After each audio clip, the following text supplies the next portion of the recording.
Magandang umaga mga kahuan. Narito na ang Pag-asa Weather Update today. Magandang umaga, narito na nga ang update sa ating minomonitor na si Bagyong Inday.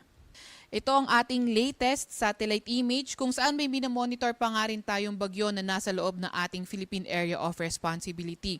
Ito ay si Typhoon Inday at kanina nga alas 4 ng madaling araw huli itong namataan na nasa layong 500 kilometers sa may northeast ng Itbayat, Batanes. Nagtataglay ng pinakamalakas na hangin mula sa sentro na 140 kilometers per hour at bugso na abot sa 170 kilometers per hour.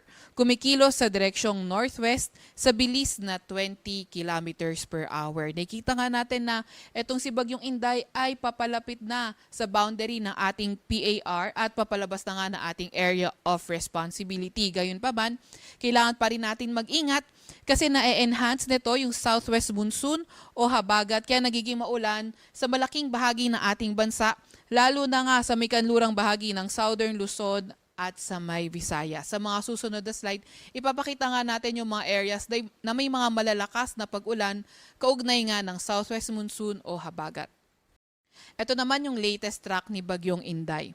Nakita nga natin na posible pa rin itong tahakin yung direksyong northwest at posibleng maglandfall or pass close sa mga isla south ng Japan.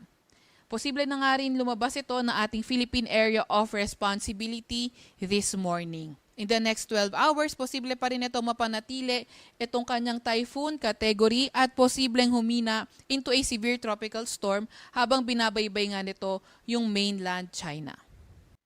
At meron pa rin tayong signal number 2.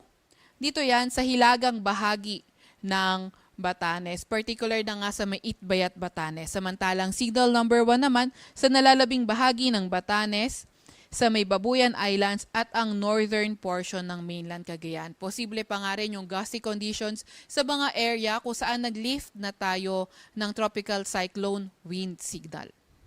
At posible pa nga rin yung mga bugso na mga malalakas na hangin dulot ng enhanced habagat at periphery nito Inday ngayong araw sa malaking bahagi ng ating bansa. Bukas naman sa malaking bahagi ng Luzon, malaking bahagi ng Visayas, sa may Zamboanga del Norte, Misamis Occidental, Lanao del Norte, Camiguin at sa may lugar ng Davao Oriental. Sa Lunes naman sa may malaking bahagi ng Luzon, sa may Panay Islands at sa may Negros Occidental.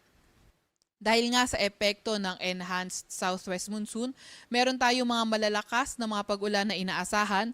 Ngayong araw, ito ay 100 to 200 mm na pag-ulan sa may Zambales, Bataan, Occidental Mindoro, pati na rin sa may Antique. Kapag 100 to 200 mm yung mga pag-ulan, inaasahan nga yung flooding events sa mga urbanized, low-lying at near rivers at landslides in moderate to highly susceptible areas.